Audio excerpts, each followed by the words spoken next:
Родителите на починатите деца од пожарот во дискотеката Пулс не се откажуваат од барањата за правда, неселективност и некорумпираност.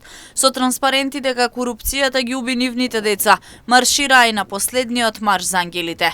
Како што велат, ако немаше корупција и криминал, нивните деца се уште ќе беа живи и со нив. Во оваа држава, ако сакаш да постигнеш нешто, треба да си најголем идиот и преварант, зашто државата нив ги наградува, а ги казнува честните. Поштен човек во Македонија за жал не успева. Се честни исклучоци постојат од мајка родени некои и кај нив. Бараме веднаш притвор или мерки на предпазливост за сите лица за кои постојат сомнежи за уништување на докази и соработка со сопствениците на објектот. Неселективна и транспарентна истрага. Ојо Гог да објасни зошто ваквите лица се уште на слобода, а не се третман каков што заслужуваат нивните постапки.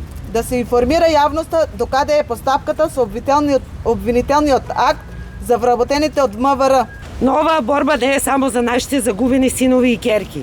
Ние денес зборуваме и во име на секое дете во оваа земја. Не станува збор за апатија, не за рамнодушност. Станува збор за метастазирана корупција која допира до секој дамар на нашето општество. Таа е присутна насекаде, во институциите, во политиката, во судството. И додека ние тагуваме, власта повторно ја применува истата стратегија, да развлекува, да го отапува револтот, да чека јавноста да се сврти кон друга тема. И знаеме што ќе стане потоа. Само ние, родителите, со нашата ненадоместлива загуба. Само ние кои ќе продолжиме да маршираме, да повикуваме и да бараме вистинска правда. Маршот за ангелите се спроведува секоја сабота по Кочанските улици. Семејствата на загинатите бараат правда.